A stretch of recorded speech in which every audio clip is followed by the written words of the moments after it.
We talk about ways to make your company better. We talk about ways to make the organization better, sometimes better marketing. I want to talk about you. When's the last time you invested in yourself? When's the last time you added value to you? And I don't mean invest in yourself as in go treat yourself out to a nice dinner. I'm not saying go out and buy a new jacket. I'm not saying that type of investment. But really, truly invest in you. Add a line to your resume that somebody wants to hire you because of something you just added value to yourself. I watch this changing environment all the time. I mean, what? In the last 2.5 years, COVID hit. How many people are wearing sweats right now to work? You know what I mean. You're working from home. You're not commuting anymore. You're not traveling anymore. You are literally doing your job from home. That didn't exist on the mainstream 3 years ago. Our environment's already changing. Material prices are going through the roof. I don't know if you noticed last time, but the minimum wage is going up substantially. I can't remember the last time we had a 99-cent anything. The world is changing. It's constantly evolving. What are you doing to evolve with it? Because I'm going to ask right now, if you're saying not anything lately, that means you're stagnant.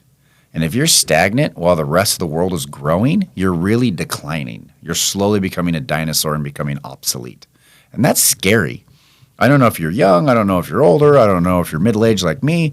It doesn't matter. If the second you stop educating yourself or growing, there's going to be a real problem. I want to talk about kind of my whole experience and my whole circle throughout process. And I want to kind of share where I came from because this happens to a lot more people than I think. I'm kind of shocked every time I share my personal story. Everybody keeps coming out and saying, oh, that happened to me too. I had that problem. And it's kind of surprising. So I want to share that here. And, you're not the only one going through it. You're not the only one having this issue. So here's my gig. Here's my story. This is kind of this year-long transition that happened to me. Over the last, I want to say, 2 to 3 years leading up to a year ago, I was just slowly losing my drive. I slowly just didn't care anymore. When I got up in the morning, I wasn't springing out of bed. It just wasn't as fun for me anymore. It was a monotonous day-to-day grind.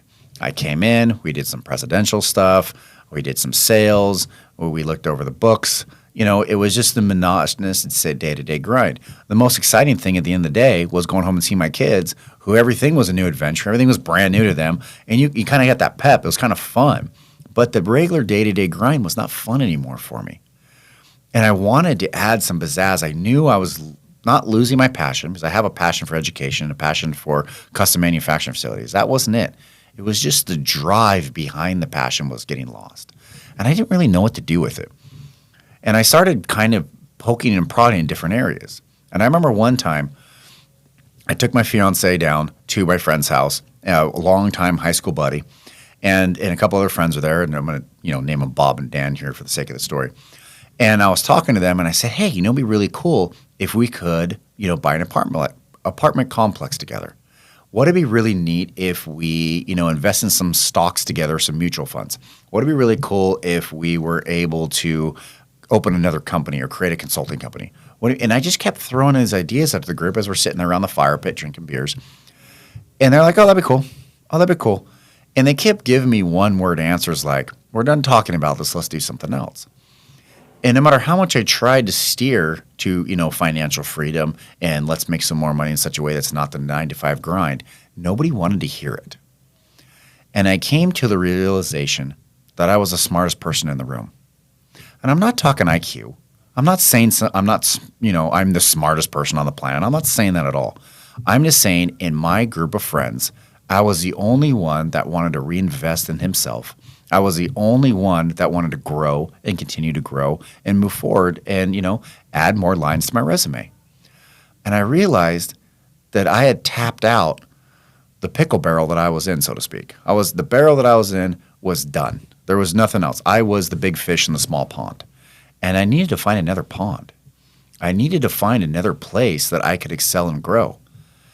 I don't know about you guys, but making friends in your the middle ages, not the easiest thing. And it really is the Middle Ages. I really feel like that is the era of hell because you're not going to go on a dating site when you're dating somebody.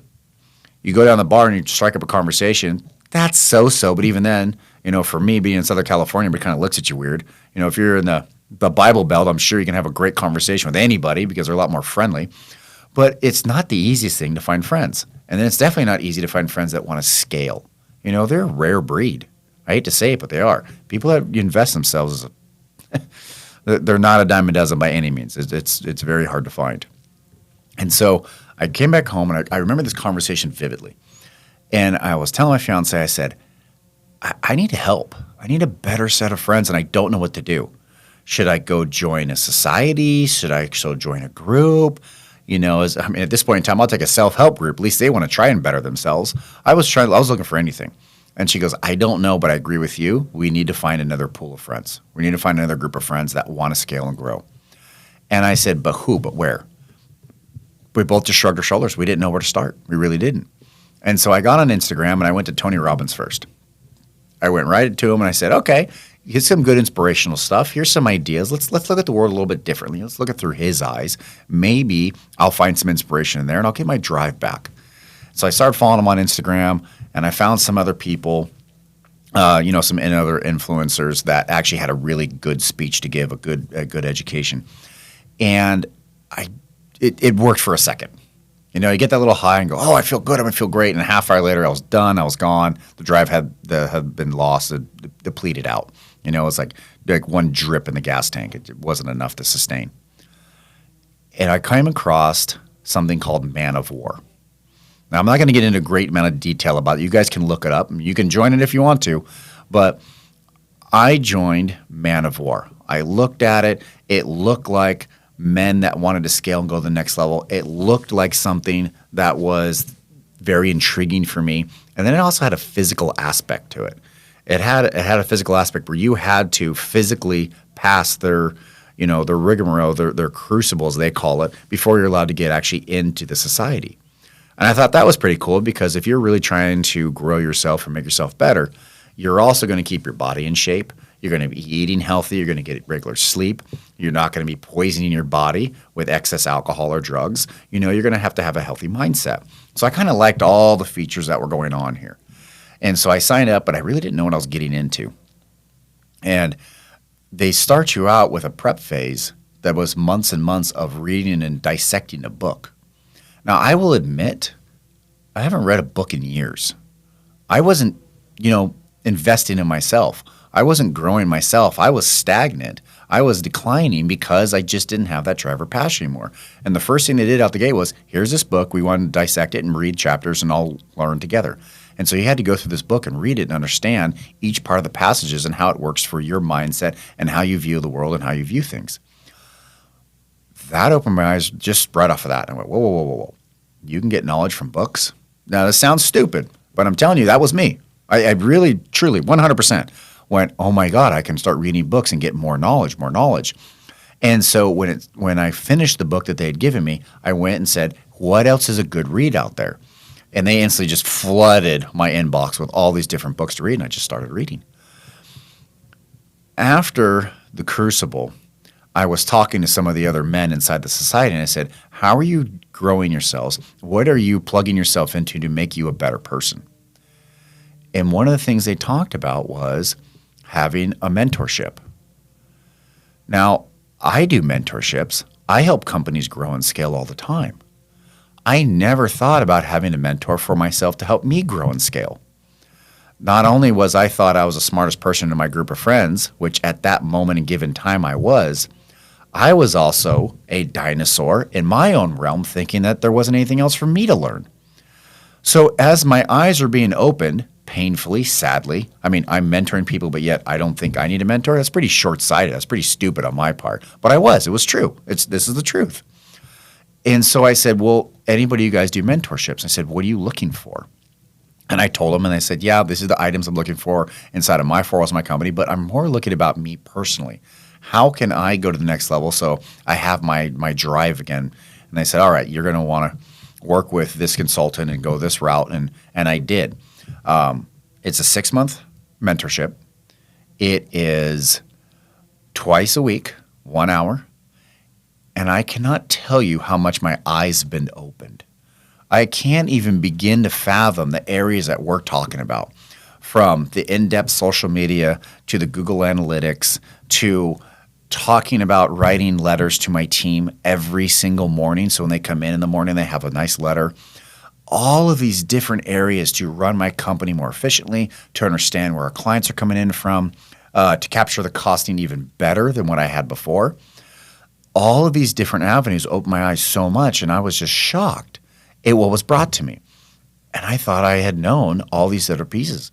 And when I bring value to my clients, when they do mentorships, they're just sitting there going, thank you, thank you, thank you. We never thought this way. And it's just praises. I don't have anybody come to me and say, oh, I don't know. Oh, yeah, that was okay. That was ho-hum. But I wasn't even pushing it. And so it kind of scares me how many people out there have reached their plateau. They said, I've graduated from life. I've got it all. There's nothing more for me to learn. It's a scary place to be. And as an owner, you're already lonely. I'm going to touch on this for a second, but as an owner, you're lonely. You don't have anybody to talk to at the top. You can't gripe to the people that work for you down below. So it is a very lonely position. And your employees keep things from you. And you as an owner, it's very hard to understand what's actually going inside your company because no one wants to tell you the bad news. So as an owner, you're very lonely, and you're trying to keep the wheels on your company. You're trying to do the day-to-day grind, and you forget that you yourself have something to learn. And that's what happened to me. And so going through this mentorship, being part of this society, really opened my eyes to like-minded individuals and people that are there to really help. It was just a really eye-opening experience for me. And then the best worst part happened right after joining the society. I had a friend, we're going to call him Bob, and he's an owner of a custom manufacturing facility on the East Coast. And he's sitting there and he goes, how do you do it? How do you do the day-to-day grind? I said, what are you talking about? I said, how do I physically do it? He goes, no. How do you get up out of bed every morning and just go do it? And I was like, well, sounds to me like you kind of lost your drive. I was there just 6 months ago, but I found it again and I feel really good. I'm energized. And I told him about the society I joined. And I said, there's societies out there. Don't think you got to use the one I joined. Every society has a place where there's members that want to invest in themselves. Find a society. And he just goes, I'm not ready. And I couldn't help myself. I said, why? He goes, I'm just done. I'm just burnt. I'm just done. I can't handle the daily grind. I can't handle monotony. I want out. I'm just done. And I told him, I said, well, find somebody, educate them to do your day-to-day grind job, and go take a 2-week vacation, a solid 2 weeks. Unplug your phone. Tell them that they're only allowed to call you if the place burns to the ground. And truly unplug and try and find that win again, that vision again.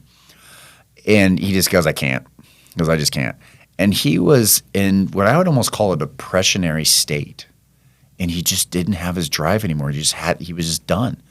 And I get that. I get that as an owner, as a manager. You have to do all these different tasks and all these different grinds every single day and push. And you got to be their cheerleader. But no one's a cheerleader for you. And you got to be your own cheerleader. You got to be in a group of other people that are willing to give you that attaboy attitude and that you can go do it. Those are the places that you guys are going to want to go to. For us, we just recently started the Square Coil community, a place for the people that run the software, people that are looking to run the software can come into this group, get ideas on how to run their business, share their topics. I love the fact that people go in there and say, hey, this is how I do it. This is how I use it. This is what I do. And they're allowing others to learn from them. Not only are they teaching, which is amazing all in itself, they're not hoarding all the knowledge for themselves, but other people are making alliances.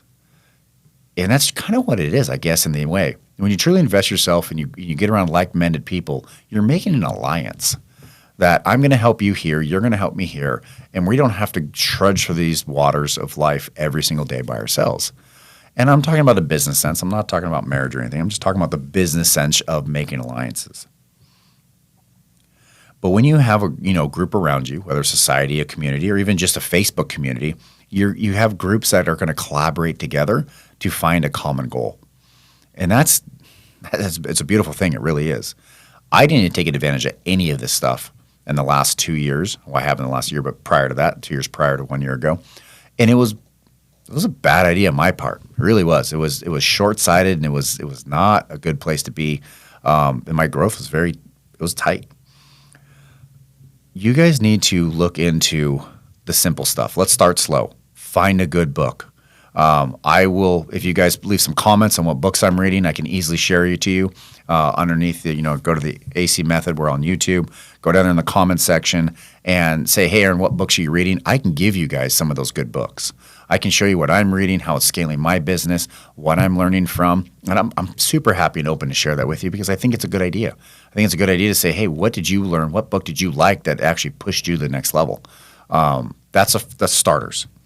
Number 2, find a community. Find a community on Facebook. Something that's not going to suck up a lot of your time, but you can go through, read it. That's going to be another good group you're going to get good information from and be able to pull the audience that are in your industry as well. And then number 3, find a mentor.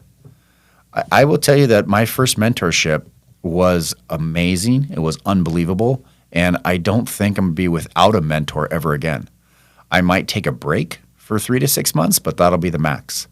I need to have somebody keeping, my feet to the fire and saying, let's keep moving forward. What can be done? How can we do it better? I don't ever want to become stagnant again. I think in this era that we have, or this changing environment, we can't be stagnant. There's just too much going on.